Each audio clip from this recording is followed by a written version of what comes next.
This is something I'm learning and essentially practicing is about importance of not knowing. So the problem, or at least the trouble I feel like I get into is when I think I know it. It doesn't matter. So know what somebody's talking about, know this particular, I don't know, practice or this particular subject, whatever that is, like spirituality, meditation, whatever. Right. If you're listening to someone or listening to a podcast, like for example, when I open the book, read a book, I read a lot of books. If you follow me or seen my posts, I guess you know that I read a lot of books. The good point is I'm learning something, but the bad point is sometimes when I'm reading another book, a book, I feel like, oh, I already know this thing, right? And that leads to not understanding and furthering my I wouldn't say knowledge, but essentially more deeper understanding of something, of the same subject, perhaps. So that's one thing. But the other thing I've also noticed is if I think I know a subject or a point of view, like for example, the politics, right? Well, the election ended, thankfully. But anyway, I'm still seeing some people who are bent on being right, that they don't want to acknowledge that they were wrong or that what reality is showing is something else than what they are talking about or they believe, right? I'm not even talking about normal people, right? I'm talking about, I'll just, kind of mention a name, who I thought was a highly spiritual guy, spiritual leader, um, great science guy too, so on and so forth, right? For example, Deepak Chopra. I just was listening to him.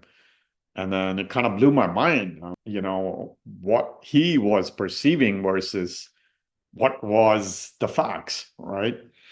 So anyway, he was commenting about RFK Jr. and his health criteria and whether you agree with RFK's vision or what he's talking about as far as the crisis that US is going through as far as the food and how the drug companies or medications are overdone or chemicals are overutilized in the food supply chain, whatever the case is. There's so many factors. You go, whatever your opinion is, go listen to him. I guess whether you agree or not.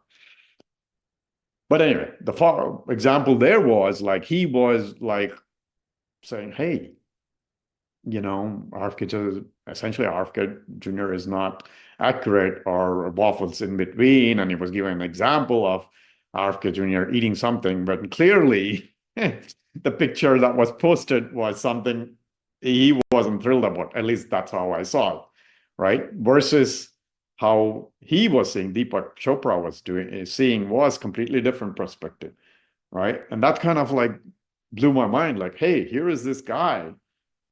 I don't know, he's been meditating and being so spiritual for 20, 30 years, and he's stuck in his own viewpoint on a certain perspective. Then who the heck am I? Right? To think that, okay, I know reality or I know everything. That's where I feel like, even people, spiritual people who teach it, I realize even they make mistakes.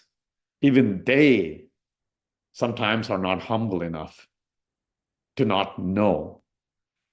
So I guess in that sense, like, hey, yeah, I'm not great, still great at not knowing, understanding the not knowing. The beauty of not knowing is being open to changing your mind, right? Open to understanding another point of view, open to growing more and more, which, most people after a certain point, they will usually seems like they get stuck. And I used to be that way, right? Where I used to like, my viewpoint is right, and I'm stuck to it. Not that, and like I said, I still go through those, right?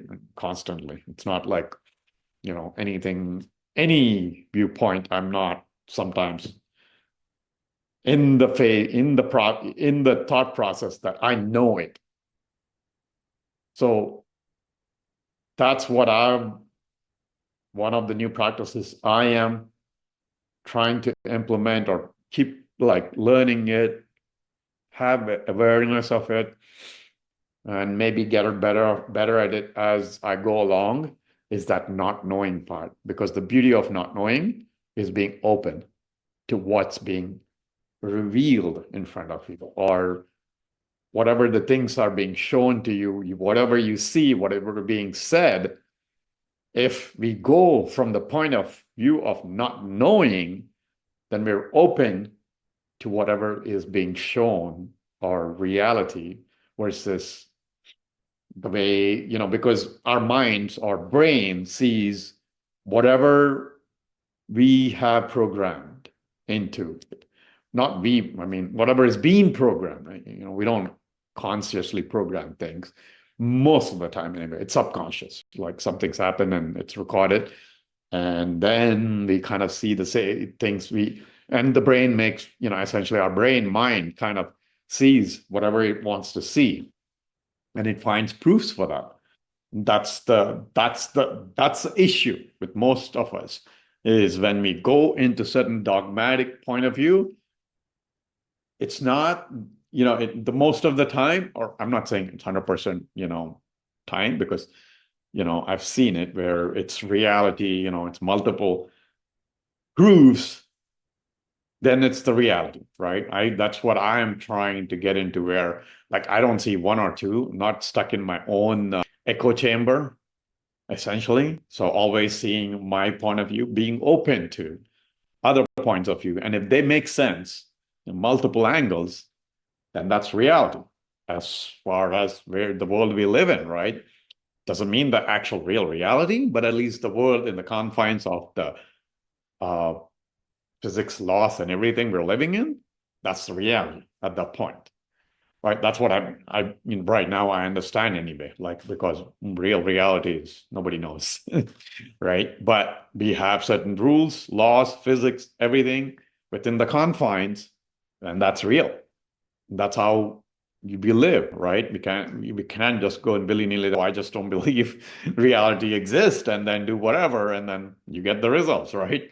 That prove otherwise.